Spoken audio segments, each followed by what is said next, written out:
Hello guys, Sagar this side. I hope you all are doing good. तो ये video होने वाली है इंग्लिश स्ट्रैटेजी के ऊपर। कैसे इंग्लिश पढ़ना है, कैसे सिलेबस कवर करना है, कैसे मॉक देने हैं, कैसे नोट्स बनाने हैं। देखो भाई, मैं भी स्टार्टिंग में पहले ऐसे ही करता था। जो सही लग रहा था, हाँ भाई पढ़ने में सही लग रहा है, उस पर टिक मार के आगे बढ़ गए।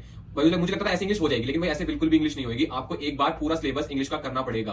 बहुत इंपॉर्टेंट इंग्लिश का सिलेबस कंप्लीट करना, उसी के बाद आपके इंग्लिश में नंबर बढ़ेंगे। और इंग्लिश एक ऐसा सब्जेक्ट है जो हर एग्जाम में आता है, चाहे वो बैंकिंग हो, एसएससी हो, रेलवे हो, इंग्लिश आपको देखने को मिलेगा उस एग्जाम में। भाई मैंने ना पहले भी कई बार बोला है कि ना सक्सेसफुल होने के लिए कोई भी शॉर्टकट नहीं होता। तो किसी भी चीज के अंदर सक्सेसफुल होना है तो आपको टाइम इन्वेस्ट करना पड़ेगा। इंग्लिश में भी आपको स्टार्टिंग में मुझे पता है बहुत दिक्कत आएगी। कुछ लोगों का हिंदी मीडियम बैकग्राउंड होता है तो उनको काफी दिक्कत आएगी, लेकिन आप अगर चीज को टाइम दोगे ना तो आप भाई उस चीज में सक्सीड कर जाओगे। तो टाइम देना बहुत इंपॉर्टेंट है। देखो भाई, मैं ना सेम बात बोलूंगा फिर से कि ना एसएससी प्रिपरेशन के लिए बहुत सारे टीचर्स अवेलेबल हैं, लेकिन आप वो सिलेक्ट करें जिसका पढ़ाया हुआ आपको समझ में आ रहा है। देखो सारे टीचर्स ना बहुत बढ़िया पढ़ाते हैं, लेकिन आपको वो टीचर सिलेक्ट करना है जिसका पढ़ाया हुआ आपको समझ में आ रहा है। मेरा ग्रेजुएशन में इंग्लिश सब्जेक्ट था, तो मेरे पास ना एक एज थी सारे एग्जाम्स को लेकर इंग्लिश में।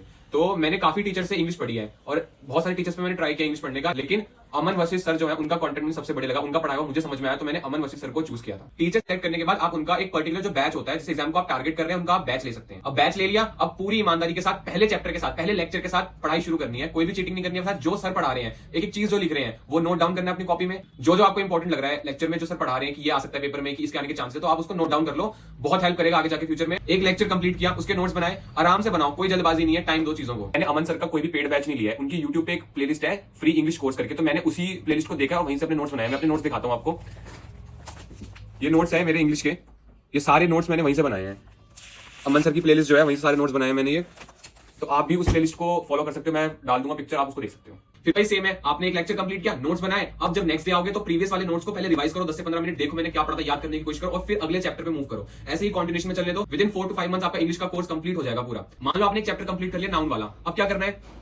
ये नीतू मैम की बुक आती है वॉल्यूम 1 वाली, इसके अंदर ये चैप्टर नाउन, इसके पीछे एक्सरसाइज है, इसके ये सारे क्वेश्चंस हैं। आप चैप्टर वाइज क्वेश्चंस लगा सकते हो। ऐसे ही इसमें सारे चैप्टर्स हैं, subject verb agreement, pronoun, adjective, adverb और टेंसेस वगैरह सारे चैप्टर्स के आप पीछे क्वेश्चंस लगा लो। जब आपका चैप्टर कंप्लीट हो जाए उसके बाद आपका मान लो 50 to 60% सिलेबस कंप्लीट हो गया, आपको क्वेश्चंस लगा लें, तो सबसे बढ़िया बुक जो है वो है इंग्लिश की पिनेकल वाली। इसके अंदर सारे क्वेश्चंस मिल जाएंगे आपको, पीवाईक्यूज, वैरायटी क्वेश्चंस है, बहुत चीजें इसके अंदर। और भाई वोकैब्स के लिए मुझसे आप पूछ रहे हो कि कहां से पढ़े? भाई वोकैब्स के लिए ब्लैक बुक सबसे बेस्ट है। मैंने भी ब्लैक बुक ली थी, एक नंबर बुक है, सारे पीवाईक्यूज मिल जाएंगे। और जो नया एडिशन आ रहा है ब्लैक बुक का, वो वाला लेना, क्योंकि इसमें 24 वाले 25 वाले सारे क्वेश्चंस कवर होंगे। ब्लैक बुक को पढ़ना कैसे है इसके लिए मैं एक और सेपरेट वीडियो बनाऊंगा। या अगर आपको कहीं और से वोकैब पढ़ना इजी लगता है, आसान लगता है, आपको समझ में आता है, तो आप वहां से भी कवर कर सकते हैं वोकैब्स। भाई इंग्लिश में अगर स्कोर करना है ना तो रीडिंग हैबिट डालनी पड़ेगी, चाहे वो न्यूज़पेपर हो, चाहे वो कुछ भी हो। डेली कुछ ना कुछ उठा के पढ़ो। जैसे इंग्लिश माध्यम वाला ऐप है, उसके अंदर डेली एक एडिटोरियल आता है, उसको पढ़ो, उसके क्वेश्चन लगाओ। काफी बंदों को रीडिंग कॉम्प्रिहेंशन में और क्लोज टेस्ट में काफी दिक्कत आती है, तो उसके लिए भाई रीडिंग हैबिट बनानी पड़ेगी।